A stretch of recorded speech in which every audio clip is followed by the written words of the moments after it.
कृतमस्तकाञ्चलिं पट्पवारि परिपूर्णलोचनं मारुतिं नमदराक्षसान्तकम्.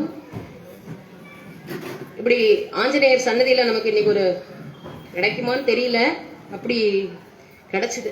அது ஏதோ அவருடைய கிருபைன்னு தான் சொல்லணும். அசாத்திய சாதக சுவாமின் அசாத்தியம் தவகிம்பத ராமதூத கிருபாசுந்தோ மத்காரியம் சாதக பிரபுன்னு அவர் தான் அசாத்தியமான காரியத்தையும் செய்யக்கூடியவர். அப்பேற்பட்ட அந்த சக்தி மிக்க ஆஞ்சநேயர் சன்னதியில நமக்கு இன்னைக்கு ஒரு வாய்ப்பு கிடைச்சிருக்கு. இப்படி எம்பெருமானார் என்ன பண்ணினார், ராமானுஜரை பத்தி சொல்லணும்னா சொல்லிட்டே இருக்கலாம். அப்படி ராமானுஜர் நமக்காகவே சரணாகதி பண்ணினார். பங்குனி உத்திர சேர்த்தியிலே எம்பெருமானும் ரங்கநாச்சியாரும் எழுந்தருளி இருக்கும் பொழுது தான் சரணாகதி பண்ணினார். மனோகாகாயைஹி அநாதிகால பிரபிருத்த அனந்த கிருத்யகரண கிருத்யாகரண பகவதபசார பாகவதபசார அசக்யாபசார ரூப நானாவித அனந்த அபசாரான் ஆரப்தகார்யான் அனாரப்தகார்யான் கிருதான் கிரியமானான் கரிஷ்யமானான் ச சர்வான் அசேஷதக்ஷமஸ்வ. எம்பெருமானார் சொன்னாராம், பகவதபசாரம் பண்ணிருக்கேன், பாகவதபசாரம் பண்ணிருக்கேன், அசத்தியாபசாரம் பண்ணிருக்கேன், இப்படி பலவிதமான நானாவித அபசாரங்கள் எல்லாம் பண்ணிருக்கேன். அடியேனை க்ஷமித்தருள வேண்டும். அடியேன் ஒருவனுக்கு மட்டும் இந்த மோட்சத்தை கொடுக்க கூடாது. அடியேன் சம்பந்தப்பட்ட எல்லோருக்கும் தேவரீர் அந்த பரமபதத்தை கொடுத்தருள வேண்டும்னு சொன்ன. முதல்ல அடியேனுக்கு பரமபதம் கொடுக்கணும்னு சொன்ன உடனே பகவான் என்ன பட்டார், ததாஸ்து அப்படி சொல்லிட்டார். உடனே அடியேன் சம்பந்தப்பட்ட எல்லோருக்கும் தர வேண்டும் அப்படின்னு சொன்னவொடனே பக்கத்துல தாயார் இருந்தாலும் இல்லையோ, தாயாரை வச்சுட்டு தான் சரணாகதி பண்ணினார். ஏன்னா பகவான் எப்படி வேணாலும் மாத்தி பேசுவான், கண்ணா நல்லவோ. அதனால பக்கத்துல வச்சுட்டு சரணாகதி பண்ணும்போது மறுக்க முடியல. அதனால தந்தேன் தந்தேன் தந்தேன்னு சொல்லிட்டார். நமக்காகவே எம்பெருமானார் நமக்காகவே அந்த வைகுண்டங்கிற ஒரு நிதி, அதுதான் வைத்தமா நிதியாக இருக்கக்கூடிய அந்த நிதியை நமக்காக வாங்கி வைத்திருக்கிறார். இதையே தான் தேவப்பெருமாளும் நமக்காக சொன்னாராம். தேகாவசானே முக்திஷ்யாத், தேகம் இந்த தேகம் முடியும் பொழுது முக்திங்கிறது கிடைக்கும் அவர்களுக்கு. அந்த கடைசி காலத்திலே அந்திம ஸ்மிருதி வர்ஜனம், அந்த கடைசி காலத்திலே பகவானை நினைக்கிறங்கிற அவசியம் அவர்களுக்கு கிடையாது. ஏன்னா அதாவது சிதே மனசி சுஸ்வஸ்தே சரீரே சதியோ நரகா தாது சாம்யே சிதே ஸ்மர்த்தா விஸ்வரூபஞ்ச மாமஜம் ததசம்பிரியமானந்து பாட்டபாஷான சன்னிவம் அகம் ஸ்மராமி மத்பக்தம் நயாமி பரமாங்கதின்னு.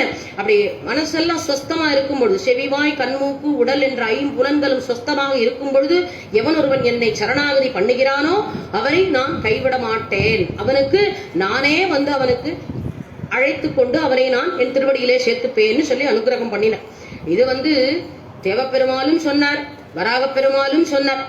எல்லாரும் இதேதான், அதேதான் பெரியாழ்வார் சொன்னார். அப்போதைக்கு இப்போதே சொல்லி வைத்தேன் அரங்கத்தரவனை பள்ளியானே துப்புடையானை அடைவதெல்லாம் சோர்விடத்து துணையாவர் என்னே ஒப்பிலேனாகிலும் நின்னடைந்தேன் ஆனைக்கு நீ அருள் செய்தமையால் எய்ப்பெண்ணை நலியும் போது அங்கேதும் நான் உன்னை நினைக்க மாட்டேன். அப்போதைக்கு இப்போதே சொல்லி வைத்தேன் அரங்கத்தரவனை பள்ளியானே. அப்படி துப்புனா என்னன்னா சாமர்த்தியம்னு. இந்த சாமர்த்தியம் உள்ளவார எப்பவுமே நம்ம எல்லாம் ஒரு தோழிகள் எல்லாம் சேர்த்துக்கிறோம்னு வச்சுக்கோங்களேன். ஏதோ ஒரு ஆபத்துனா உதவி பண்ணுவா. அதனால இந்த சாமர்த்தியமா இருக்கிறவாளெல்லாம் நம்ம கைக்குள்ள வச்சுக்கணும். அப்ப பகவானே சாதுரியமானவன் இல்லையா, அந்த சாமர்த்தியம் உள்ள எம்பெருமானை எப்பொழுது நாம் பற்றுவோம், சோர்விடத்து துணையாவரன். நமக்கு ஒரு சோர்வு ஒரு கஷ்டம் அப்படின்னு வரும்பொழுது யார் இடத்துல நம்ம போவோம், முதல்ல எம்பெருமான இடத்துல தானே போய் விண்ணப்பிக்கிறோம். சோர்விடத்து துணையாவரன்னே ஒப்பிலேனாகிலும் நின்னடைந்தேன். ஒப்பிலேனாகிலும் எனக்கு தகுதிங்கிறது எதுவும் கிடையாது. உன்னிடத்துல நான் ஒரு விஷயத்த கேட்கிறேன், எனக்கு இந்த பலனை கொடு அப்படின்னு கேட்கறதுக்கு கூட எனக்கு தகுதி இல்லை. ஏன்னா அப்பேற்பட்ட பாவங்களை பண்ணியிருக்கேன். பாவியேன் பாவியேனே, அப்படி நிறைய பாவங்களை பண்ணியிருக்கேன். அதனால ஒப்பிலேனாகிலும் நின்னடைந்தேன், எனக்கு தகுதி இல்லை, இருந்தாலும் உன்னை நான் சரணடைந்தேன். ஒப்பிலேனாகிலும் நின்னடைந்தேன் ஆனைக்கு நீ அருள் செய்தமையால். அன்று ஒரு கஜேந்திராழ்வான் என்ன பண்ணியது, அவ ஆதி மூலமேன்னு கதறின உடனே எம்பெருமான் அங்கேருந்து அனுகிரகம் பண்ணினான், ஒரு ஆணைக்கு அனுகிரகம் பண்ணினான். இதுதான் தொண்டரடிப்புடைய பெண்ணுலாம் சடையினானும் பிரமனும் உன்னை காண்பா எண்ணிலா ஊடி ஊடி தவம் செய்தார் வெள்ளி நிற்ப விண்ணுளார் வியப்ப ஆனைக்கு அன்று அருளையீந்த கண்ணரா உன்னையன்னோ கலைக்கனா கருதுமாறே. பெண்ணுலாம் சடையினான், பெண்ணுலாம் சடையினா யாரு, ருத்ரன், பிரமன், பிரம்மா, இப்படி எல்லா தேவதைகளும் நிக்கிறாராம். யாரும் போய் கஜேந்திர ஆழ்வான பக்கத்துல போற ஆதி மூலமேன்னு கத்திது இல்லையா? நாராயணாவோ மணிவண்ணா நாகனையாய் வாராயன் நாருடரை நீக்காய் என வெகுண்டு தீராத சீற்றத்தா சென்னிரண்டு கூறாக ஈராதனை இடர்கடிந்தான் எம்பெருமான். திருமங்கை சொன்னார், நாராயணான் தான் அது கூட்டுத்து அப்படின்னு சொல்ல. உடனே கண்ணா கண்ணான்னு கூப்பிட்டுன்னு சொன்னார் பெரியாழ்வார். இவரோ ஆதி மூலமேன்னு சொல்லித்துனார். ஆதி மூலமேன்னு சொன்னவனே பெண்ணுலாம் சடையினானும் பிரமனும் உன்னை காண்பான்னு பிரம்மா ஒரு பக்கம் வந்து நிக்கிறார், பெண்ணுலாம் சடையினான அந்த ருத்ரன் ஒரு பக்கம் வந்து நிக்கிறார். யாரும் போலையாம், பக்கத்திலே போலையாம் கஜேந்திர ஆழ்வான் பக்கம். ஏன்னா ஆதி மூலம்னா யாரு? ஜெகத் ரட்சகன் எம்பெருமான் அல்லவோ. ஆலமா மரத்தின் இலைமேல் ஒரு பாலகனாய் ஞானமேழும் உண்டான ரங்கத்தரவினாயான்னு சொன்னார் இல்லையா? ஈரேழு லோகத்தையும் உண்டு வயிற்றிலே வைத்து அடக்கி வைத்தவன் தான் அந்த எம்பெருமான் தான் கண்ணன் எம்பெருமான். அந்த கண்ணா கண்ணான்னு அந்த ஆதி மூலமேன்னு சொல்லி நாராயணாவோன்னு இப்படிதான் கூப்பிட்டது கஜேந்திரன் அப்படின்னு சொல்றதுனால தேவதைகள் யாரும் பக்கத்துல போல. பெண்ணுலாம் சடையினானும் பிரமனும் உன்னை காண்பான் எண்ணிலா ஊழி ஊழி தவம் செய்தார் வெள்கி நிற்ப. எத்தனையோ யுகம் யுகமாக எல்லாரும் தபஸ் பண்றாலாம், எம்பெருமான காண முடியலையாம். யாருக்கும் அவன் காட்சி கொடுக்கல. ஒண்ணுமே எல்லாரும் ஒரு யானை அந்த ஆதி மூலமேன்னு சொன்ன மாத்திரத்துல அங்கிருந்து எம்பெருமான் எப்படி வந்தான்? பறக்க பறக்க ஓடி வந்தானா. கருடன் வேகம் பத்தலைன்னு கருடனை தூக்கி கழுத்துல போட்டு தானே ஓடி வந்தானாம் எம்பெருமான். அப்படி வந்து கஜேந்திர ஆழ்வானுக்கு அனுகிரகம் பண்ணும் பொழுது இங்க யாரும் வந்து பக்கத்துல நெருங்கலையாம். மற்ற தேவதைகள் எல்லாம் யாரும் நெருங்கல. அப்ப சொன்ன ஆனைக்கு அன்னு அருள் செய்தாய். அப்படி அந்த ஆனைக்கு கூட நீ அனுகிரகம் பண்ணினியே. நின்னடைந்தேன் ஒப்பிலேனாகிலும் நின்னடைந்தேன் ஆனைக்கு அன்னு அருள் செய்தமையால். அப்படி ஆனைக்கு அருள் செய்தியே, அதே மாதிரி எனக்கு நீ அனுகிரகம் பண்ண மாட்டியா அப்படின்னு சொன்ன. யானை என்ன பண்ணிட்டு கடைசி நேரத்துல என்னுடைய எத்தனையோ வருஷம் அது யுத்தம் பண்ணித்து, 1000 தேவ வருஷம் அது யுத்தம் பண்ணித்தான். அப்படி அது தன்னைத்தானே தானே வந்து நம்மளை ரட்சிக்கணும்னு பாச்சுது. எப்படி வந்து திரௌபதி தன்னைத்தானே முயற்சித்துண்டா தன்னை ரட்சிச்சுக்கணும்னு. அப்புறம் கடைசி நேரத்துலதான் சங்க சக்கர கதாபானே துவாரகாரனை அச்சுத கோவிந்த புண்டரீகாட்ச ரட்சமாம் சரணாகதம் கையை தூக்கி சரணாகதி பண்ணின மாத்திரத்துல எம்பெருமான் என்ன பண்ணா? வஸ்திரத்தை பிரயோகம் பண்ணினான். அதே போல இந்த யானை என்ன பண்ணிட்டு கடைசி நேரத்துல 1000 தேவ வருஷம் அப்படியே தன்னைத்தானே பார்த்துக்கணும் முயற்சி பண்ணித்தான். ஆனால் தன்னை ரட்சிச்சுக்க அதால முடியல. தன்னைத்தானே ரட்சிச்சுக்க முடியுமா? சீதா பிராட்டி நினைச்சிருந்தா அவளே பஸ்பம் பண்ணிருக்கலாமே ராவணனை. ஏன் தன்னைத்தானே ரட்சிச்சுக்கல? பிராட்டி சக்தியை விட்டால் அப்படின்னு தன்னுடைய சக்தியை அவ விட்டுட்டா. ஏன்னா எம்பெருமான் தான் ரட்சிக்கணும், அவனுக்கு சேஷப்பட்டவர்கள் தான் நம்ம எல்லோரும். அதனால அந்த ஆதி மூலமேன்னு சொன்ன உடனே எம்பெருமான் வந்து ரட்சிச்சானே. அப்ப நீ என்ன பண்ணணும்? கடைசி நேரத்துல என்னுடைய பெயரை நீ சொல்லணும் அப்படிங்கிற. ஆழ்வார் சொன்னாராம், எனக்கு ஞாபகம் இல்லைன்னா நான் என்ன பண்ண முடியும்? என்னுடைய நினைவு தப்பிடுத்துனா அப்ப நான் எப்படி உன்னுடைய நாமத்தை நான் சொல்ல முடியும்? ஆனைக்கு நீ அருள் செய்தமையால் எய்ப்பு என்னை வந்து நலியும் போது அங்கேதும் நான் உன்னை நினைக்க மாட்டேன். அப்பா எனக்கு நிறைய வியாதிகள்லாம் வந்துரும், மனசே ஒரு நிலையில இருக்காது, பிரம புடிச்ச மாதிரி இருக்கும், பேச்சு வராது. இந்த மாதிரி நிலைமையில என்னையே ஒருத்தர் பாத்துக்கிற நிலைமையில உன் நினைவு எனக்கு எப்படி வரும்? அப்ப எனக்கு வியாதிகள்லாம் வந்து சேரும் பொழுது உன் நினைவு வராது. அதோடைய வலி வேதனை தானே எனக்கு இருக்கும். எய்ப்பு என்னை வந்து நலியும் போது அங்க நான் உன் நினைக்கிறதுக்கு நேரம் இல்லையே, அப்ப நான் எப்படி உன்னுடைய நாமத்தை சொல்லுவேன்னு சொல்லி ஆழ்வா கேட்கிறார். அதெல்லாம் எனக்கு தெரியாது. எய்ப்பெண்ணை வந்து நலியும் போது அங்கே எதுவும் நான் உன்னை நினைக்க மாட்டேன். அங்க நான் உன்னால நினைக்க மாட்டேன்னு சொல்லிடுற, நினைக்க மாட்டேன். அப்போதைக்கு இப்போதே சொல்லி வைத்தேன்.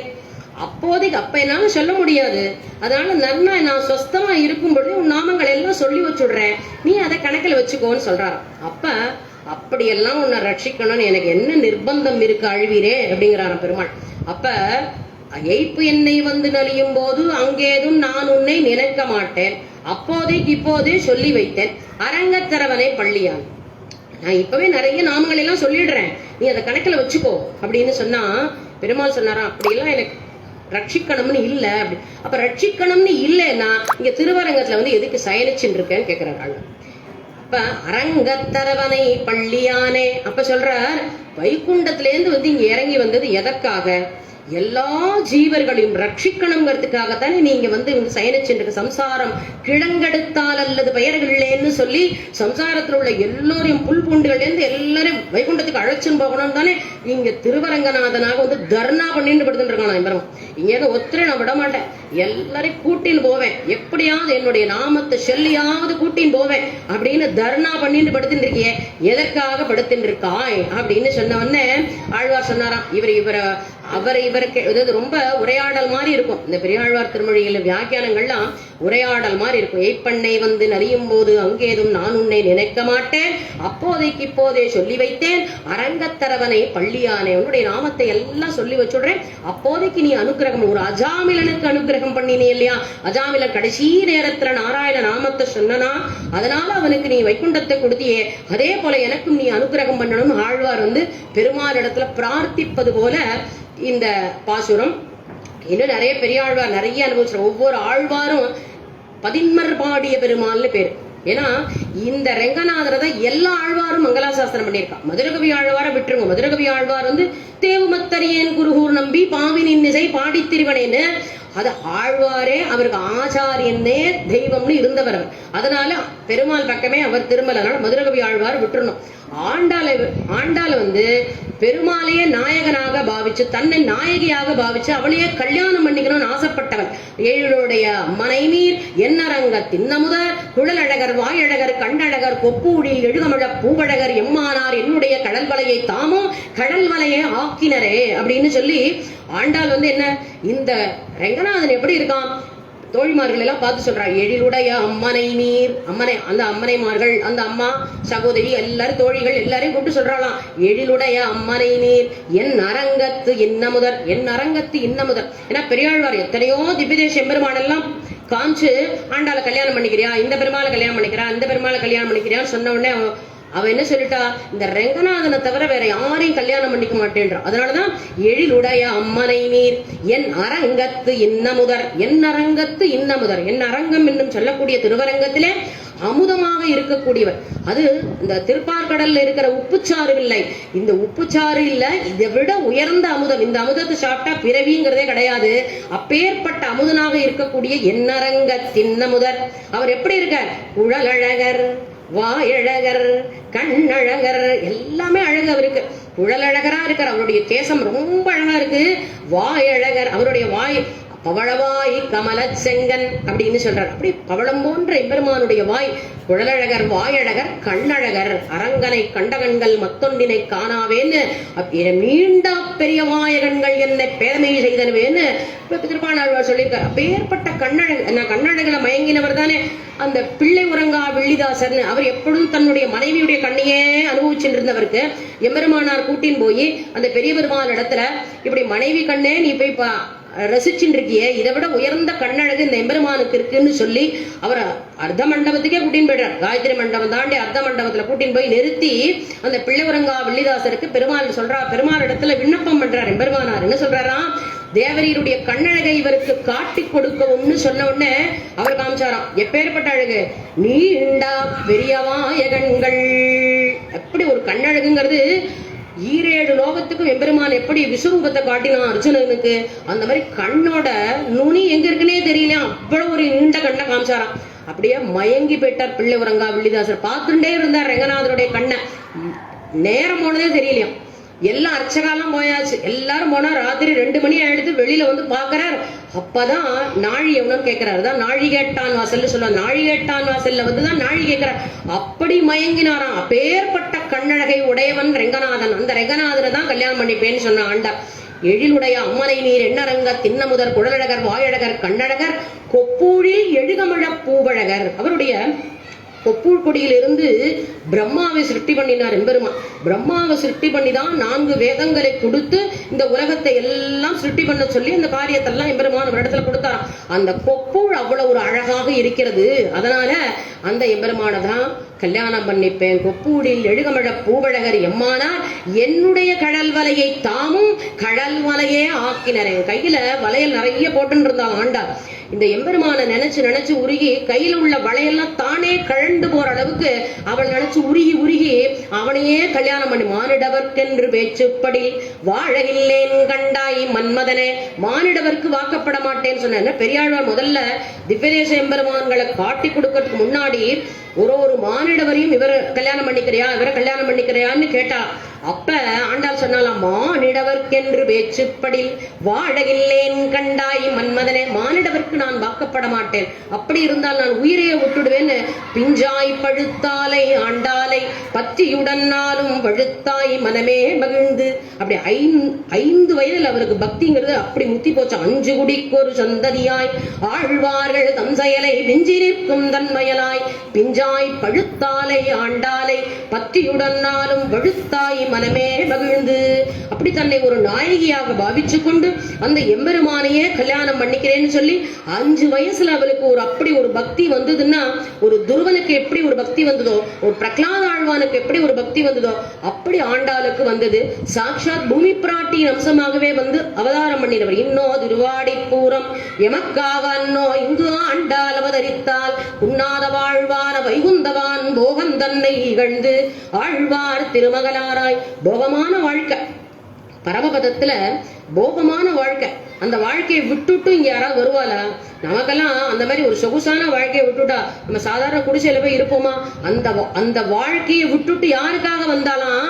இந்த ஜீவர்களை எல்லோரும் உஜ்ஜீவிக்க வேண்டுமே. ஏன்னா பெருமான் வந்து அவதாரம் பண்ணி நிறைய உபாயங்கள் எல்லாம் சொன்னான், நிறைய கிரந்தங்களை கொடுத்தான். ஸ்ரீராமாயணம் என்ன, மகாபாரதம் என்ன, வேதம் என்ன, உபனிஷத் என்ன, திவ்ய பிரபந்தங்கள் என்ன, 18 விதமான புராணங்கள், எத்தனை கிரந்தங்களையும் கொடுத்தான். யாரும் படிச்சு வர்ற மாதிரி தெரியல. அதனால சொன்னாராம், சின்ன உபாயத்தை வராக அவதாரம் எடுத்து தாயார் இடத்துல சொல்ற. என்ன சொன்னார்? தூயோமாய் வந்து நாம் தூமலர் தூவித்தொழுது வாயினால் பாடி மனத்தினால் சிந்திக்க போய விழையும் புகுதருவான் நின்னளவும் தீயினில் தூசாகும் செப்பேலோ ரெம்பாவாய் அப்படின்னு சொல்ற. இந்த சின்ன உபாயம்தான். எவன் ஒருவன் ஆத்மார்த்தமாக என்னுடைய திருவடிகளிலே புஷ்பத்தை சமர்ப்பிக்கிறானோ, தூயோமாய் வந்து நாம் தூமலர் தூவித்தொழுது வாயினாலே எம்பெருமானை பாடி மனசாலே சிந்திச்சு இப்படி செய்யறவனுக்கு அவனுடைய பண்ணின பாவங்கள் எல்லாம் போக்குறேங்கிறார் பகவான். அப்ப இன்னும் வரப்போகக்கூடிய பாவங்களையும் நான் போக்குறேன். இந்த உபாய கலியுகம்ங்கிறது ரொம்ப கட்டமான யுகம். இந்த யுகத்தை தாண்டது ரொம்ப கட்டம்.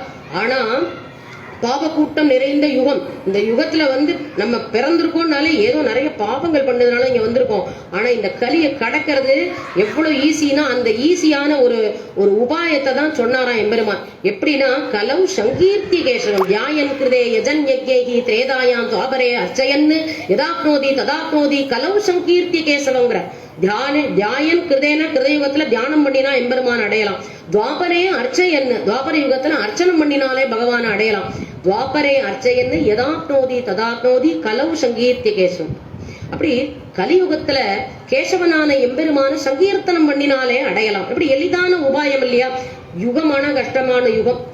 4,32,000 வருஷம் இருக்குங்கிறா. இப்பதான் 5000 வருஷம் முடிஞ்சிருக்குங்கிறா. இன்னும் 4,27,000 வருஷம் இருக்கு. அப்ப அத்தனை வருஷத்துலயும் நம்ம வந்து திரும்பி இன்னும் பிறக்கவே கூடாது. அப்ப பிறக்காம இருக்கணும்னா எம்பெருமான இடத்துல இந்த கலியுகத்துல அவனை பற்றிய விஷயங்கள் எல்லாம் தெரியறதே பெரிய விஷயம். தெரிஞ்சு கொடுத்தனாலே சரி, ஏதோ ஒரு மார்க்கத்துக்கு நம்ம ஏதோ பெருமாள் நமக்கு கிருபை பண்ணிருக்க. அப்ப அநாதிகால வாசனையில பழுதே பலபகலும் போயின என்ன அஞ்சி எழுதேன் அரவணைமேல் கண்டு தொழுதேன்னு பழுதே பலபகலும் போயிடுத்து. இப்பயாவது இந்த ஞானத்தை கொடுத்தானே பகவான், எப்படியாவது அவன் திருவடியை பிடிச்சுண்டு வந்துடணும் அப்படின்னு சொல்லி ஒரு ஞானம் வர்றதுக்கே நமக்கு ஒரு 40-45 வயசு ஆயிடுது. அப்படி இருக்கும் பொழுது அவன் சொன்னானா, இப்படி எளிதான உபாயம் நாம சங்கீர்த்தனம் பண்ணினாலே போறோம். ரொம்ப கஷ்டப்பட்டு கிரந்தங்கள் எல்லாம் படிக்க வேண்டாம். 18 விதமான புராணங்கள்லாம் படிக்கிற 1.25 லட்சம் மகாபாரத ஸ்லோகம் ஏதாவது படிக்க முடியுமா? அதெல்லாம் வேண்டாம், ரொம்ப கஷ்டம். அதனாலதான் சொன்னாலும் ஆண்டாலும் 4000 பிரபந்தம் வந்து அதுவுமே கட்டும்தான். 30 பாசுரம் திருப்பாவி 30 பாசுரம் இல்லையா? வேதமனைத்துக்கும் வித்து அப்படின்னு சொல்றான். அப்ப 30ன்னு தெரிஞ்சா கூட போருங்கிற. அதனாலதான் திருப்பதியில போய் ஜிஎர் சேவையில சேவிக்க போகும்போதே வாசல்ல கேட்பாலாம், திருப்பாவை 50 பாசுரமும் தெரியுமா அப்படின்பாலாம். 40 தான் தெரியும் சொல்லுவோம். அப்ப அப்படியே அனுப்பிச்சிருவோம். ஏன்னா திருப்பாவை 30ங்கிறது தெரியலன்னா ஜிஎர் சேவையே கிடையாது. அதனால 30 பாசுரம் அப்படின்னாலும் தெரிஞ்சிருக்கணும். 30 பாசுரம் என்னென்னு கூட சொல்ல வேண்டாமா. அப்ப இந்த 30 பாசுரத்துல இத சொல்றா, தூயோமாய் வந்து நாம் தூமலர் தூவி தொழுது வாயினால் பாடி மனத்தினால் இது எளிய உபாயம். இதை எல்லாருக்கும் கொண்டு போய் சேர்க்கணும் அப்படின்னு சொல்லிட்டுதான் தாயாருடைய அவதாரமே. அவரு கிருதயுகத்துல எம்பெருமான் இரண்யாட்சனை வதம் பண்ணி தாயார் இடத்துல சொன்ன உபாயம். இந்த உபாயத்தை கொண்டு போய் ஜீவர்கள் இடத்துல சேர்க்கணும் அப்படின்னு சொல்லிட்டு கலியுகத்துல இன்னோ திருவாடிப்பூரம் எமக்காக அன்னோ இங்கு ஆண்டால் அவதரித்தால் அப்படி ஆடிப்பூர நன்னாளிலே ஸ்ரீவில்லிபுத்தூர்ங்கிற திவ்ய தேசத்திலே தானே பூமி பிராட்டியின் அம்சமாக அவதாரம் பண்ணினவள் தான் ஆண்டாள். இந்த ஆண்டாள் எப்பேற்பட்ட போகமான வாழ்க்கையெல்லாம் விட்டுட்டா. நம்ம ஏசியை விட்டுட்டு வர்றதே இல்லையா? அந்த ஏசி எல்லாம் அந்த ஏசிக்கு மேல 10 மடங்கு ஏசி, அங்கெல்லாம் 100 மடங்கு ஏசி அந்த வைகுண்டத்துல. அதெல்லாம் விட்டுட்டு இங்க ஸ்ரீவில்லிபுத்தூர்ல அவதாரம் பண்றாளாம். அவதாரம் பண்ணி கண்ணன் பெருமான் துவாபர யுகத்துல என்னென்னலாம் பண்ணினானோ, அந்த கோபிமார்கள் எப்படியெல்லாம் அந்த விரதத்தை அனுஷ்டிச்சாலோ அதே போல தன்னை கோபிமார்களாகவே பாவிச்சுட்டு அங்க ஸ்ரீவில்லிபுத்தூர்ல நோன்பு நோற்று 30 நாளும் 5 லட்சம் குடி பெண்களையும் எழுப்பி கொண்டு தான் ஒருவன் மட்டும் போய் பெருமாளை சேவிக்க கூடாதாம். கூடி இருந்து குளிர்ந்தேலோ ரெம்பாவாய் சேர்ந்துதான் பகவானை அனுபவிக்கணும் அப்படின்னு சொல்லி அத்தனை பெண் பிள்ளைகளையும் எழுப்பி கொண்டு தான் போய் நோன்பு நோற்று இந்த விஷயங்கள் எல்லாத்தையும் நமக்காக சொல்றான். அப்ப அந்த பெம்பெருமான வாயால பாடுங்க, மனசால சிந்திங்க, வேற எந்த கட்டமும் பட வேண்டாம். சீக்கிரமா கலியுகத்துல இருந்து நமக்கு முக்திங்கிறது கிட்டும் அப்படிங்கிற ஒரு உபாயத்தை காட்டி கொடுப்பதற்காகவே பூமி பிராட்டியின் அம்சமாக அவதாரம் பண்ணி சாட்சாத் தெம்பெருமான் ரெங்கநாதனையே கல்யாணம் பண்ணிட்டான். கல்யாணம் பண்ணின உடனே பெரியாழ்வாருக்கு ரொம்ப வருத்தம். அப்படி கல்யாணம் பண்ணி ஆதிசேஷ பரியங்கத்துல தான் ஆண்டாள் ஏறுறா, ரெங்கநாதர் இடத்துல அப்படியே சேர்ந்து மறைஞ்சுடுறா. மறைஞ்ச உடனே பெரியாழ்வாருக்கு ஒரே வருத்தம், அழுகிறார் அவர். ஒரு மகள் தன்னை உடையேன் உலகம் நிறைந்த புகழால் திருமகள் போல வளர்த்தேன் செங்கன்மால் தான் கொண்டு போனான். இப்படி ஒரே ஒரு பெண், அவளுக்கு குழந்தையே பிறக்கல பெரியாழ்வாருக்கு. இது அயோனிஜையாக துளசி மாடத்திலே தானே அவதரித்த ஆண்டால பார்த்து பார்த்து கண்ணன் கதைகளை சொல்லி சொல்லி வளர்த்தாராம். சின்ன வயசுல இருந்து குழந்தைகளுக்கு அந்த கண்ணனுடைய கதைகளை எம்பெருமானுடைய கதைகளை சொல்லி சொல்லி வளர்க்கணும். எல்லாம் குழந்தைகளை வளர்க்கறதுக்கு செல்ல கையில கொடுத்துடுறான். ரொம்ப ஈஸியா போயிடுது அவளுக்கு. சாதம் ஓட்டுறதோ தூங்க வைக்கிறதோ எல்லாத்துக்கும் மொபைல் இருக்கு. இவாளுக்கு எந்த சிரமமும் இல்லையே.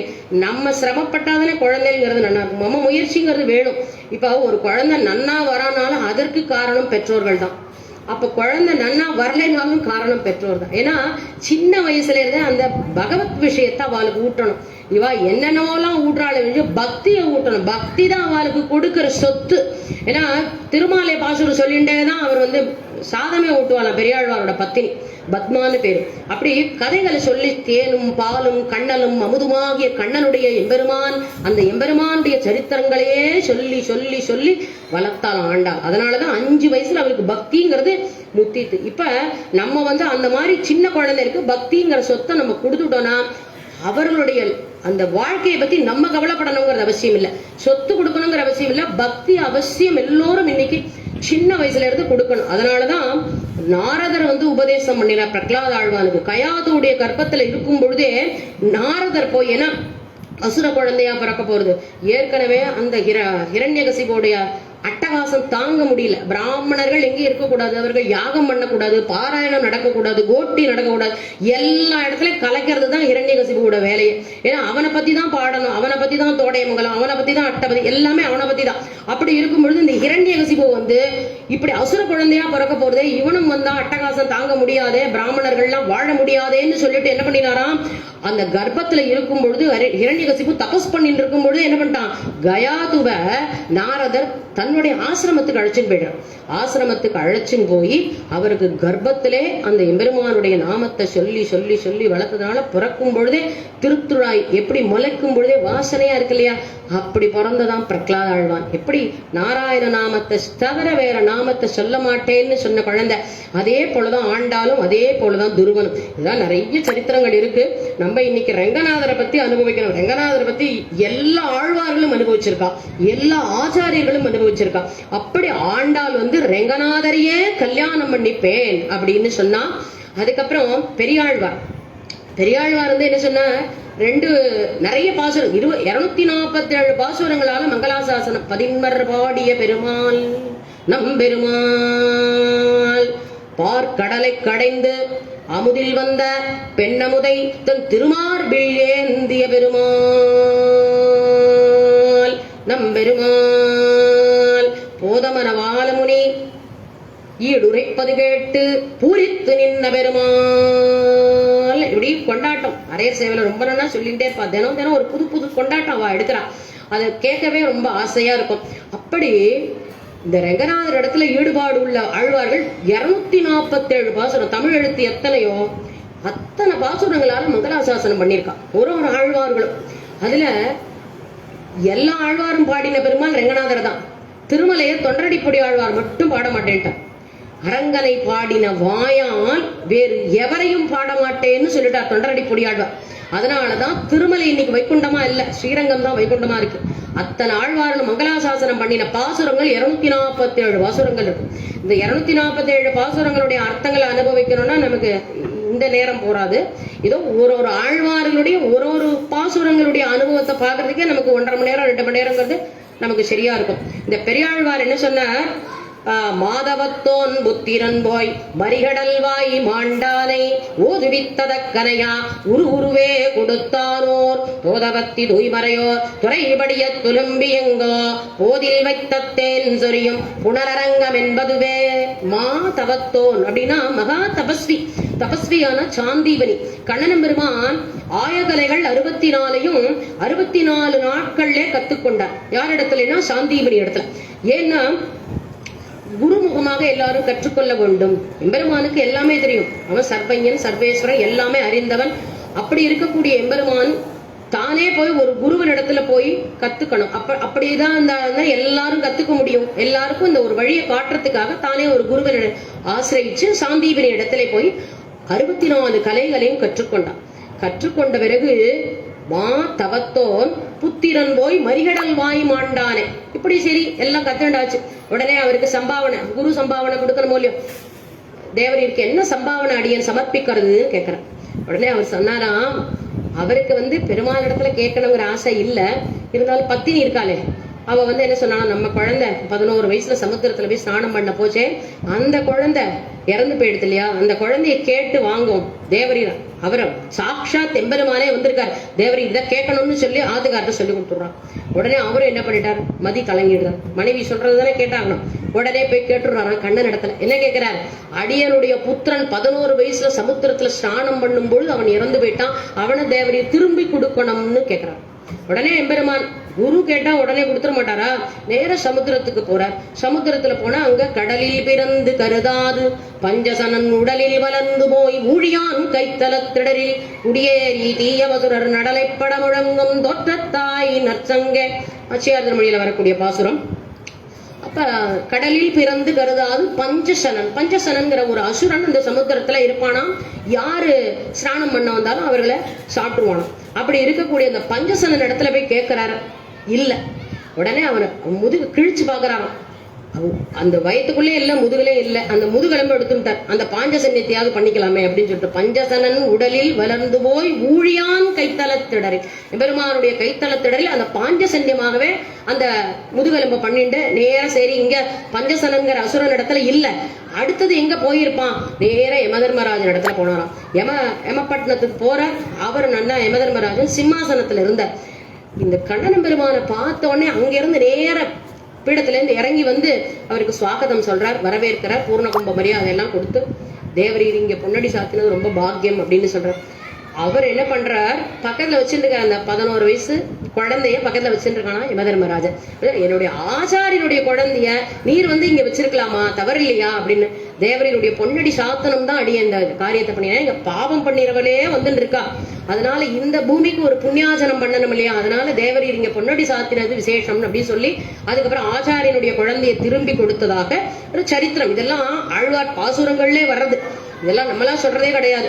அதான் குரு முனிக்கு குழந்தையை தந்த குஞ்சே நீ வாராய், குஷேலர் தந்த அவளை உண்ட கோபானி வாராய், ஆதி மூலமே குழந்தாய் கண்ணானி வாராய் அப்படி பாடுறான் நாம சங்கீர்த்தனத்திலையும். இப்ப என்ன சொல்றார், நேரம் கொண்டு சாந்தீபனி இடத்துல அவருடைய பிள்ளையை திருப்பி கொடுத்தார். மாதவத்தோன் புத்திரன் போய் மரிகடல்வாய் மாண்டானை ஓதுவித்ததக்கனையா உருவே கொடுத்தான். ஓதுவித்ததுக்கு தட்சணையாக இதுதான் பாசுரத்துடைய அர்த்தம். ஓதுவித்த தக்கனையா உருவே கொடுத்தானோ. எப்படி போய் அவன் சமுத்திரத்துல ஸ்நானம் பண்ணும்போது எப்படி இருந்தானோ அந்த உரு கலையாமல் அப்படியே கொண்டு வந்து தன்னுடைய ஆச்சாரின் இடத்துல சமர்ப்பிச்சாராம்.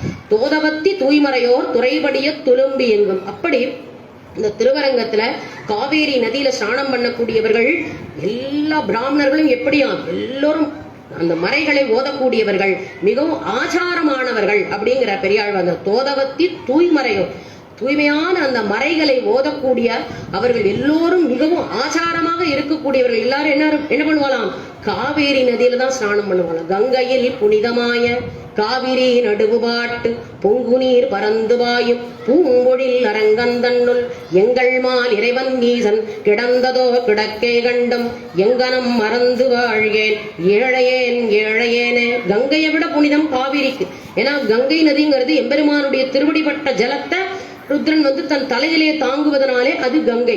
இது அனவரதமும் காவேரி எம்பெருமானுடைய திருவடியை வருடிக்கொண்டே இருக்கிறாளாம். தென்னீர் பொன்னி திரைக்கையால் அடிவருட பள்ளி கொள்ளும் கருமணியே கோமலத்தை கண்டுகொண்டு என் கண்ணீரைகள் எண்ணுகளோ கலிக்கும் நாளேன் குலசேகர பெருமாள் பாடுறார். அவர் திருவடி என்பது நம்ம மூலஸ்தானத்துல இருக்கிற திருவடியை வச்சு நம்ம கணக்கு பண்ணக்கூடாது. எம்பெருமானுடைய திருவடி அப்படி கடைசி வரைக்கும் நீண்டிருக்கு. அவர் எந்த இடத்துல அவருடைய திருவடி முடிகிறதுங்கிறது நம்மளால கண்ணால பார்க்க முடியாதாம்.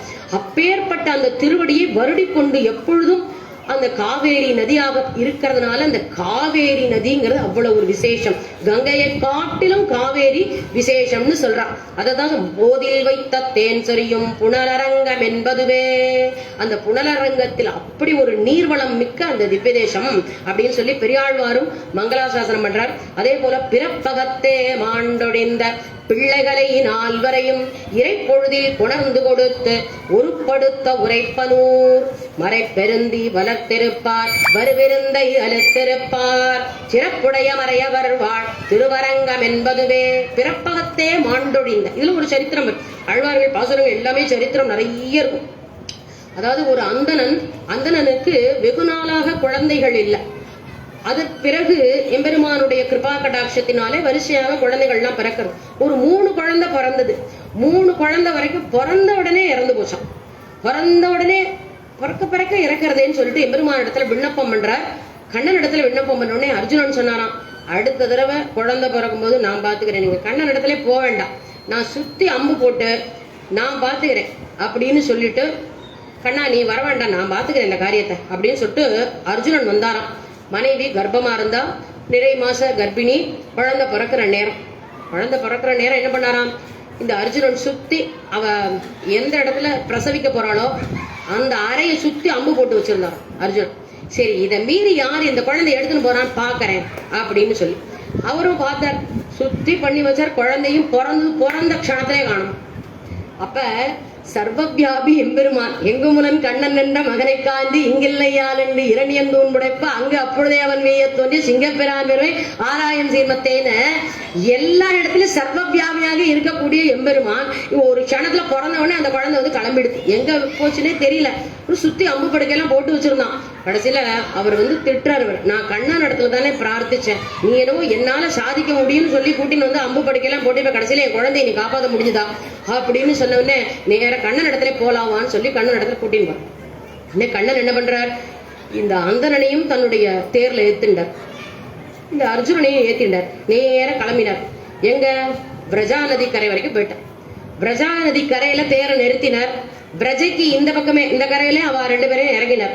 தான் பிரஜையை தாண்டி உள்ள போனார். ஏன்னா பிரஜையை தாண்டி எல்லாரும் போயிட முடியாது இல்லையா. இந்த சரீரம் கழிஞ்சாதான் இந்த சூக்ஷ்ம சரீரம் கழியணும். அந்த அப்பதான் எம்பெருமான போய் அடைய முடியும் இல்லையா. அதனால அந்த கரையில அவளை நிறுத்திட்டு தான் பிரஜையை தாண்டி உள்ள போறார். உள்ள போனா ஸ்ரீதேவி என்ன பண்றா, தன்னுடைய மடியில அந்த 4 குழந்தைகளை வச்சுட்டு இருக்காங்க. ஏன் தேவி இந்த மாதிரி ஒரு காரியத்தை பண்ணியிருக்கேன்னு சொல்லி பத்தினிமார்கள்ட்ட கேட்கிறார். சொல்றலாம், கண்ணனாக அவதாரம் பண்ணி இருக்கிற காட்சிய நாங்கெல்லாம் பார்க்க வேண்டாமா, இப்படி மயில் பீலியோட கையில புல்லாங்களோட இப்படி இருக்கக்கூடிய இந்த காட்சியில் நீர் போய் திடீர் அவதாரம் பண்ணிடுறீர், உண்மை எப்படி நாங்க சேவிக்கிறது? அதனால இந்த லீலையை பண்ணினோம்னு சொல்றார். அந்த 4 குழந்தை எடுத்துட்டு வராராம் கண்ணன் நம்பருவான். பரமபதத்துல இருந்து எடுத்துன்னு வந்து, அமானவனும் நம்மை கரத்தாலே தீண்டில் கடன், அமானவன் கரஸ்பர்சம் பட்டாதான் நம்ம விரஜையை தாண்டி எம்பெருமான இடத்துல போக முடியும், இல்லைன்னா விரஜையை தாண்டி போக முடியாது இல்லையா? அதனால அங்கேயே நிறுத்தி வச்சார். குழந்தையை கொண்டு போய் நேர தேர்ல கொண்டு அந்த அந்தனர் இடத்துல ஒப்படைச்சார். அதுதான் பிறப்பகத்தே மாண்டொழிந்த பிள்ளைகளை 4வரையும் இறப்பொழுதில் கொணர்ந்து கொடுத்து உருப்படுத்த உரை. அந்த கண்ணன் எம்பெருமான் அப்படி ஒரு க்ஷண நேரத்துல அந்த 4 குழந்தையிலையும் கொண்டு வந்து கொடுத்தான் இல்லையா? அவன் யாரு? சாட்சாத் கண்ணனானைய எம்பெருமான் இங்க திருவரங்கநாதனாவே எழுந்தாள். கண்ணன் வேறல்ல, திருவரங்கன் வேறல்ல. அதைத்தான் சொல்றாரு இங்க பெரியாழ்வார். அந்த திருவரங்கநாதன் தானே அப்படி கண்ணனாக வந்து அவதாரம் பண்ணி இந்த காரியத்தை பண்ணினா. மறைப்பெருந்தி வளர்த்திருப்பார், வருவிருந்தை அளித்திருப்பார். திருவரங்கத்துல வந்து எத்தனை பேர் வெளியூர்ல இருந்து வந்தாலும் எல்லாருக்கும் ததியாராதனம் நன்னா நடத்துவாராம். எல்லாரும் இங்க இருக்கிற இந்த ஸ்ரீ வைஷ்ணவர்கள் எல்லோரும் ததியாராதனை. இன்னைக்கு கூட வைகுண்ட ஏகாதசிக்கு நிறைய இடத்துல இங்க ததியாராதனை நடந்துட்டு இருக்கு. திருமங்கை ஆழ்வார் கைங்கரை எல்லாரும் பண்ணிட்டு இருக்கான். அப்படி ஒரு க்ஷேத்திரம். சிறப்புடைய மறையவர் வாழ். சிறப்புடைய மறையவர்னா என்ன? அந்த வேதத்தை ஓதக்கூடிய பிராமணர்கள் அதிகமாக நன்னா சிறப்போடு இருக்கக்கூடிய இந்த திருவரங்கத்துலதான் நிறைய பேர் வசிக்கிறா அப்படின்னு சொல்லி திருவரங்கம் என்பதுவே இப்படின்னு சொல்லி பெரியாழ்வார் மங்களாசாசனம் நிறைய பாசுரங்கள் மங்களாசாசனம் பண்ற பெரியாழ்வார். அதே போல திருப்பாணாழ்வார் மங்களாசாசனம் பண்ணியிருக்கார். மந்திபாயி வடவேங்கட மாமலை வானவர்கள் சந்தி செய்ய நின்னான் அரங்கத்தரவினையான் அந்தி போல் இரத்தாடையும் அதன் மேலையனை படைத்ததோரில் உந்தி மேலதன்னோ அடியே உள்ளத்தின் உயிரே. ஒரு அரையர் வந்து எம்பெருமான இடத்துல எப்பொழுதும் அனவரதும் எம்பெருமானுக்கு அரையர் சேவை உண்டு. திருவரங்கத்துல நித்தியப்படியே அரையர் சேவை ராத்திரி நடக்கும். நம்ம இந்த 21 நாள் தான் நம்ம வந்து நேர்ல சேவிக்க முடியும். இல்லைன்னா ராத்திரி தினம் எம்பெருமானுக்கு அரையர் சேவை உண்டு. அந்த அரையர் வந்து தினம் எம்பெருமானுக்கு பாடிட்டே இருப்பார். அவருக்கு என்ன ஆசைன்னா திருவேங்கடமுடையான சேவிக்கணும்னு ஆசையா. ரங்கநாதர் இடத்துல எப்பவுமே நம்ம திவ்ய தேசங்கள்லாம் சேவிக்கணும்னா பெரிய பெருமாள் இடத்துல அவரிடத்துல விண்ணப்பம் பண்ணி அவர் அனுமதி வாங்கிட்டு தான் நம்ம திவ்ய தேசங்களுக்கெல்லாம் கிளம்பணும். அப்படி இருக்கும்பொழுது அரையர் என்ன பண்ணினாரா, நேர பெரிய பெருமாள் இடத்துல அடியனுக்கு ஒரு விண்ணப்பம் பண்ணுறேன், அடியனுக்கு ஒரு ஆசை, திருவேங்கடமுடையான போய் சேவிக்கணும்னு ஆசை, போய் சேவிச்சுட்டு வந்துடுறேன்னு சொல்றாராம். அவர் சொன்னாராம், பெரிய பெருமாளுக்கு எப்பவுமே தான் பக்கத்திலேயே வச்சுக்கணும் தான் ஆசை அவருக்கு. அரையர்கள் எல்லாம் விடவே மனசு வராது. அவர் சொன்னாராம், நீங்க திருப்பாணாழ்வாருடைய பாசுரம் இருக்கு இல்லையா, அந்த அமலநாதிபிரான் அந்த பாசுரத்தை ஒரு தடவை சேவிச்சுட்டு நீர் கிளம்புமே அப்படின்ட்டார்.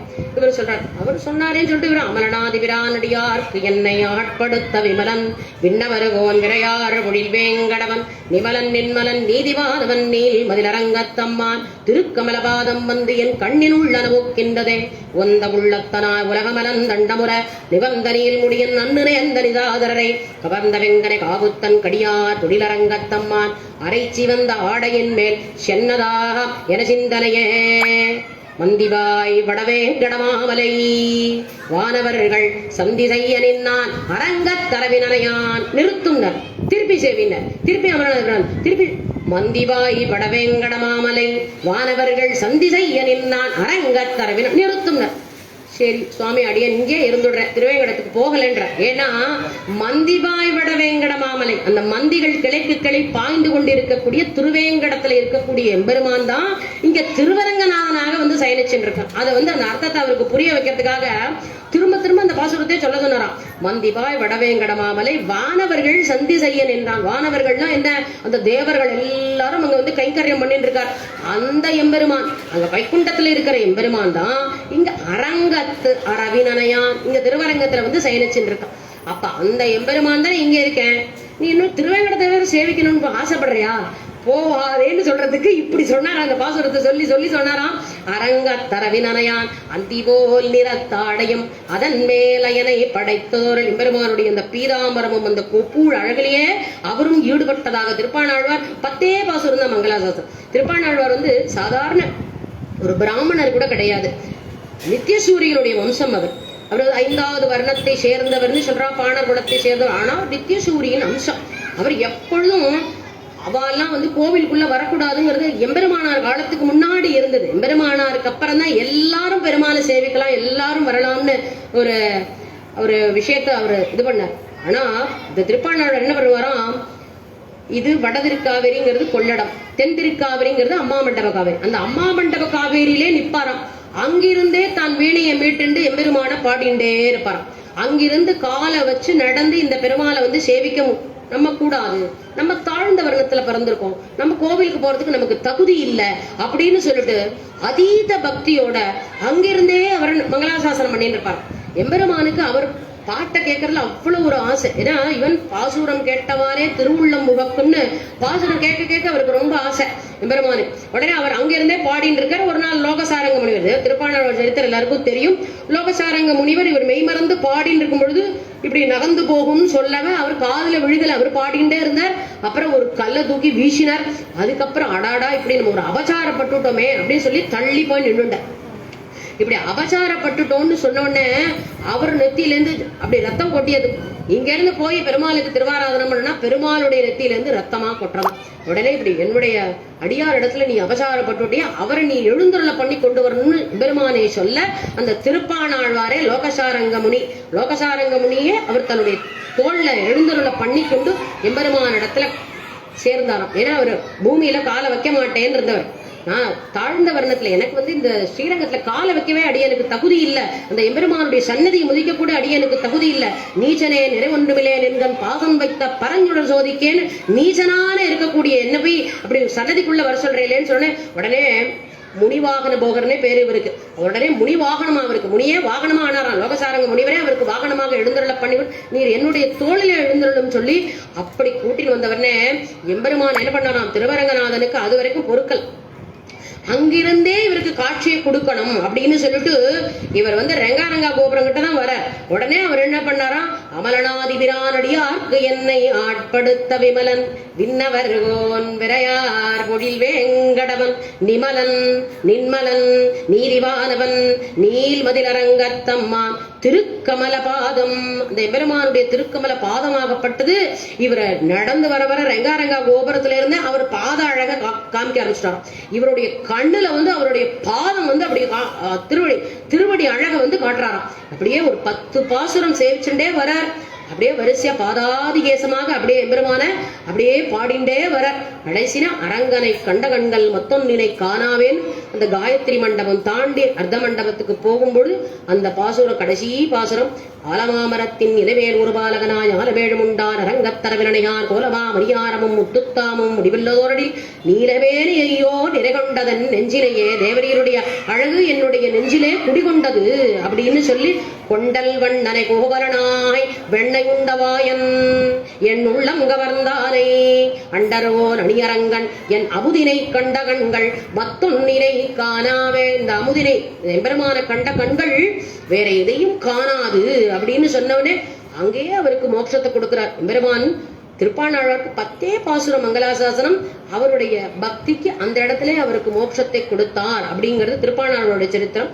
அதே போல தொண்டரடி பொடியாழ்வாரும் அரங்கனுக்காகவே அவதாரம் பண்ணினவர். அரங்கனை தவிர வேற யாரையும் பாட மாட்டேன்னு சொன்னார். 45 பாசுரத்தால மங்களாசாசனம் பண்ணினார் திருமாலையில.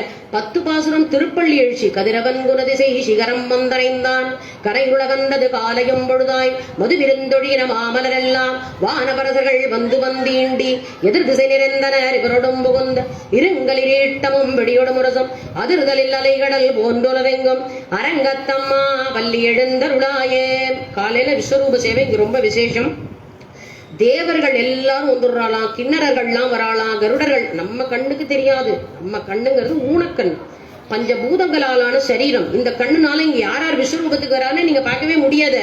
ஆனால் என்ன சொல்றா, கிண்ணறர்கள், கருடர்கள், கந்தர்வர்கள், நாரதர்கள் எல்லாரும் இங்க வந்து எம்பெருமான சேவிக்கிறது. ஏன்னா எம்பெருமானுடைய கடாட்சம் காலையில எம்பெருமான் எழுந்த உடனே அவருடைய கடாட்சம் நம்ம மேல படணும் அப்படின்னு அத்தனை தேவர்களும் ஆசைப்படுறாலும். நம்ம ஒரு நாள் விஸ்வரூபம் போயிருப்போமான்னு தெரியாது. இங்க இருந்தா எத்தனை பேர் சேவிக்கத்தான் தெரியாது அடியனுக்கு. ஆனா இப்ப எல்லாம் வந்து ஆன்லைன்ல டிக்கெட் போட்டாலே விஸ்வரூபம் எல்லாம் சேவிக்கலாங்கிறா. ஒரு நாளைக்கு 75 பேர் சேவிக்கலாங்கிறா. ஆனா இது வந்து ரொம்ப விசேஷம். எல்லாரும் அவசியம் விஸ்வரூப சேவையை சேவிக்கணும். பகவானுடைய கடாட்சத்தை வாங்கிட்டுதான் தேவர்கள் எல்லாமே அவரவர்கள் காரியத்தை பார்க்கறதுக்கு போறாளாம். நவ கிரகங்களும் வந்து எம்பெருமான அப்படி சுத்தி பிரதட்சணம் பண்ணுதான் பிரணவாகார விமானத்துல ஓம்கார வடிவில் இருக்கக்கூடிய விமானம் இருக்கே அதுல 9 கலசம் இருக்கும். நாளைக்கு போனா பாருங்க 9 கலசம் இருக்கும். இந்த 9 கலசத்திலையும் 9 நவ கிரகங்களும் சுத்தி நமஸ்காரம் பண்ணிட்டு திருவேங்கடமுடியானுடைய திருவடியை சேவிச்சுட்டு இங்க திருவரங்கநாதனுடைய திருமுடியான அந்த பிரணவாகார விமானத்தை சேவிச்சுட்டு தான் நவகிரகங்களும் கிளம்பும். அதனால நவகிரக தோஷங்கள் இருந்தால் ரங்கநாதரை சேவிச்சாலே போறோம், நமக்கு வேற எங்கேயும் போகணுங்கிற அவசியமே இல்லை. அப்படி எல்லா தேவர்கள் எல்லாரும் தேவர்கள் எல்லாரும் கிண்ணறர்கள் கருடர்கள் கதிரவன் குணதிசை சிகரம் வந்தனா. கதிரவன் வந்தாச்சு, தேவரீர் இன்னும் திருப்பள்ளி படுத்திக் கொண்டு இருக்கிறீரே, தேவரீர் கண் வளர்ந்து அருள வேண்டாமா? எல்லாரும் வந்தாச்சே, கதிரவன் வந்தாச்சு, கதிரவன் குணதிசை சிகரம் வந்தனைச்சான். கிழக்கு பக்கமே கதிரவன் உதயம் ஆயாச்சு. கனையிருள் அகன்றது காலயம் முழுதாய், அந்த இருளாகப்பட்டது அகன்று விட்டது. மதுவிருந்தொழுகின மாமலர் எல்லாம் அந்த மலர்கள் எல்லாம் புஷ்பிக்க ஆரம்பிச்சுடுத்து. எதிர் திசை நிறைந்தனர் இவரோடும் புகுந்த வானவர்கள், அந்த வான அரசர்கள் எல்லாரும் வந்துட்டா. தேவேந்திரன்லேருந்து அக்னியிலேருந்து வாயு பகவான்லேருந்து ருத்ரன்லேருந்து எல்லாரும் வந்தாச்சா. எல்லா தேவர்களும் வந்தாச்சு. எதிர் திசை நிறைந்தனர் இவரோடும் புகுந்த எல்லாரும் ஒருத்தருக்கு ஒருத்தர் முட்டின்று நிக்கறாலாம். இங்க அங்க இடமே இல்லையாம் திருவரங்கத்துல. அப்படி இருக்கக்கூடிய அந்த இடத்துல இருங்களிருட்டமும் பிடியோடு முரசு. தேவேந்திரன் வந்தானா அவருடைய யானை வாகனம் அது என்ன ஐராவதம் யானை, அந்த ஆண் யானை பெண் யானை எல்லாம் அவரவர்களோட வாகனத்தோட வந்துடுறாளாம். இங்க ஒரு நம்ம போய் நிக்கிறது கூட இடம் கிடையாது. அப்படி எல்லாரும் வந்து நின்று இருக்காளே. தேவரீர் இன்னும் திருக்கண் வளர்ந்து அருளவில்லையே, தேவரீர் திருக்கண் வளர்ந்து எழுந்தருளி எல்லோருக்கும் கடாட்சம் பண்ண வேண்டும்னு சொல்லி தொண்டரடிப்பொடி ஆழ்வார் கேட்கிறார். இப்படி எல்லா ஆழ்வார்களும் மங்களாசாசனம் பண்ணியிருக்கா. குலசேகர பெருமாள் இருக்காரு, அவர் நித்தியப்படி எம்பெருமான சேவிக்கணும், ஸ்ரீரங்கத்துக்கு வரணும்னு ஆசை. அவரும் வந்து இந்த குலசேகர திருச்சுற்றுன்னு சொல்லக்கூடிய ஏகாதசி திருச்சுற்று அவர் தான் வந்து கட்டினார். ராஜாவா இருந்தார். அத்தனை செல்வத்தையும் உதறி தள்ளினார். எம்பெருமானுடைய திருவடிதான் நமக்கு உஜ்ஜீவனம்னு சொல்லிட்டு அவரும் வந்தார். தேட்டரும் திரள் தேனினை தென்னரங்கனை திருமாதுவாழ் வாட்டமில் வனமாலை மார்பனை வாழ்த்தி மால்கொள் சித்தையராய் ஆட்டமேவி அலந்தழைத்து அயர்வெய்தும் மெய்யடியார்கள் தம் ஈட்டம் கண்டிட கூடுமேல் அதுகானும் கண் பயனாவதேங்கிற. ஈட்டம்னா என்னன்னா கூட்டம். இந்த அடியார்களுடைய கூட்டத்தை நான் கண்ணால பார்க்கணும், அதை வந்து நான் சேவிக்கணுங்கிறார். தேட்டரும் திரள் தேனினன். தேட்டரும்னா தேடுவதற்கு மிகவும் அரியவனான எம்பெருமான். அவனை அவ்வளவு சீக்கிரம் நம்ம முயற்சியினால தேட முடியாது. தேட்டரும் திரள் தேனினை தென்னரங்கனை திருமாதுவாழ் வாட்டமிழ் வனமாலை மாறுவனை வாழ்த்தி எம்பெருமானை விட்டு அனவரதமும் பிரியாமல் ஒரு க்ஷணம் கூற பிரியாமல் அகலில்லே நிறையமென்று அலர்மேல் முங்கை உரைமார்பான்னு இருக்கக்கூடிய அந்த எம்பெருமானை தாயார் அனவரதமும் பிரியாமல் இருப்பாள். அப்பேற்பட்ட திருமார்பை உடைய எம்பெருமான் அப்படின்னு சொல்றார். அவரை அந்த எம்பெருமானுடைய நாமத்தை சொல்லி அடியர்கள் அப்படி ஆடி ஆடி அகம் கரைந்து ஆடி பாடி அரங்கவோ என்றழைத்து அப்படி நாம சங்கீர்த்தனம் பண்ணி அப்படி ஆடின்னு இருக்காளாம் ரங்கநாதரை. அப்ப வனமாலை மார்வனை வாழ்த்தி மால்குள் சிந்தையராய் ஆட்டமேவி அலந்தழைத்து அயர்வெய்தும் மெய்யடியார். அப்படி எம்பெருமான சேர்ந்து எல்லாரும் நாம சங்கீர்த்தனம் கூடி இருந்து பாடுறாளோ, அதை என்னுடைய கண்ணால நான் என்னைக்கு பார்க்க போறேன். அந்த கூட்டத்தை ஈட்டம் கண்டிட கூடுமேல் அது காணும் கண் பயனாவதே. அந்த ஈட்டம், இந்த அடியார்களுடைய ஈட்டம், அடியார்களுடைய கூட்டத்தை என்னுடைய கண் என்னைக்கு பார்க்க போறதோ அப்பதானே இந்த கண் படைத்த பிரயோஜனம்ங்கிறது ஆகும். ஏன்னா கண்ணுக்கு வந்து என்ன பயன்? எம்பெருமான கண்ணார சேவிச்சாலே கண்ணார கண்டு காதார கேட்டு வாயார பாடுவோம் ராமானுஜா பாடுறா இல்லையா? அதாவது கண்ணார கண்டு கலிக்கும் நாள் என்னால்களோன்னு சொல்லி குலசேகர பெருமாள் ஆசைப்பட்டார். அந்த ஆழ்வார்கள்லாம் எம்பெருமானுடைய திருவடி, அந்த அடியார்களுடைய திருவடி என் தலைமையில நான் சூடிப்பேன் அப்படின்னு சோடுலா மலர்மங்கை தோளினை தோய்ந்ததும் சுடர்வாலியாய் நீடுமாமரம் ஜத்ததும் நிறைவேற்றதும் இவையே நினைந்து ஆடிப்பாடி அரங்கவோ என்றழைக்கும் தொண்டரடிப்படி ஆடனாம்பரில் கங்கை நீர் குடைந்தாடும் வேட்கை என்னாவதை. கங்கையில போய் ஸ்நானம் பண்ணணுங்கிற அவசியமே இல்லை. அடியார்களுடைய பாத தூளியை தன் தலையிலே சூடிக்கொண்டால் கங்கையில போய் ஸ்நானம் பண்ணணுங்கிற அவசியம் இல்லை. இப்படி பெரியாள் அந்த குலசேகர பெருமாளுடைய பாசுரங்களுடைய அர்த்தங்களும் ரொம்ப அற்புதமாக இருக்கும். தொண்டரடிப்பொடி ஆழ்வார் நிறைய 45 பாசுரத்துல நாம சங்கீர்த்தனத்தோட ஏற்றம், எப்படியெல்லாம் ஜீவர்கள் இருக்க வேண்டும், எதை கை கொள்ளணும், எதை கை கொள்ளக்கூடாது, எதை விடணும், எல்லாத்தையும் காட்டியிருக்கார் திருமாலிங்கிற பிரபந்தத்துல.